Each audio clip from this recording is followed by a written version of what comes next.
दहावीची विद्यार्थिनी. महिला दिनाच्या दिवशी आईला फोनवर प्रचंड शुभेच्छा आल्या. आईने सर्वांना शुभेच्छा दिल्या म्हणून सहजच विचारलं, आई स्त्री म्हणजे नेमकं काय असतं ग? आई स्त्री म्हणजे नेमकं काय असतं ग? आई हसली आणि म्हणाली, स्त्री म्हणजे भविष्य असतं, तिलाही तिचं आयुष्य असतं. स्त्री म्हणजे भविष्य असतं, तिलाही तिचं आयुष्य असतं. तुडवली तर दोघी नसते, दिवसली तर नागी नसते, आणि भडकली तर वागी नसते. तुडवली तर दोघी नसते, दिवसली तर नागी नसते, आणि भडकली तर वागी नसते. तहान्या बाळाची वीज असते, कडाडली तर वीज असते. आणि वर्गपुरी तिच्याच गर्भात साऱ्या देशाच्या भविष्याचे बीज असते, साऱ्या देशाच्या भविष्याचे बीज असते.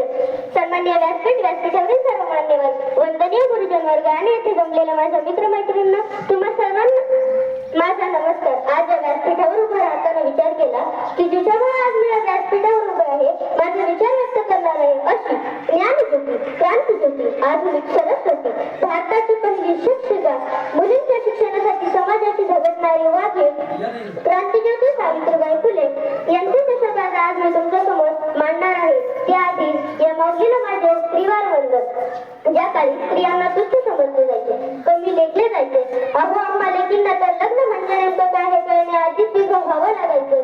विधवा म्हणजे नेमकं काय हे कळण्याआधीच सती जावं लागायचं, आणि सती म्हणजे नेमकं काय हे कळण्याआधीच केशवपण केलं जायचं. नको ते अन्याय स्त्रियांवर केले जायचे. आणि अशाच परिस्थितीत 3 जानेवारी 1831 रोजी सातारा जिल्ह्यातील नायगाव येथे एका मुलीचा जन्म झाला. मग काय, परंपरेनुसार तिच्या आयुष्यात तेच झाले. शिक्षण नाही, वयाच्या 9व्या वर्षी विवाह झाला आणि संसार सुरू झाला.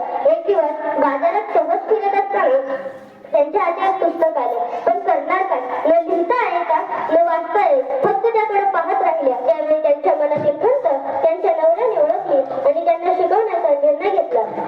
असे महान पुरुष, थोर समाजसुधारक ज्योतिबा फुले आणि त्यांच्या पत्नी सावित्रीबाई फुले.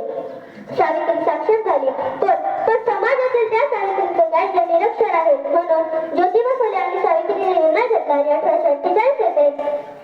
1848 मध्ये पुणे येथे मुलींची पहिली शाळा सुरू केली. पण जसं एखाद्या चांगल्या गोष्टीत कुणीतरी आडवं येतं, तसंच त्यांच्या क्रांतिकारी निर्णयाला समाज आडवा आला. अरे आपल्या पायाशी राहणाऱ्या मुलीला जर आपण शिकवलं तर ती शिक्षित होईल आणि आपल्या बरोबरीने वागेल असा अहंकार काही लोकांना सहज होईना. आणि त्यांनी सावित्रीला समजावले की तू या लेकींना शिकू नकोस, पण ती सावित्री होती, तिने नकार केला. साक्षरतेचा ध्यास घेणारी ती वाघीण होती म्हणून खंबीरपणे ती लढत राहिली. अरे साक्षरतेचा ध्यास घेणारी ती वाघीण होती म्हणून खंबीरपणे लढत राहिली. मुलींना तुमच्या माझ्या नारीसाठी ही सावित्री रडली म्हणून सांगावंच वाटतं. सलाम नारी शक्ती, तुझ्या बुद्धीला कुणी ठरू शकत नाही जेव्हा पेटतेस तुझी तिला. सलाम नारी शक्ती, तुझ्या बुद्धीला कुणी ठरू शकत नाही जेव्हा पेटतेस तुझी तिला. अगं नाजूक दिसणारं मनगट तुझं खरंच खूप चमकार आहे ग. गुलाबी ओठांमधल्या शब्दांना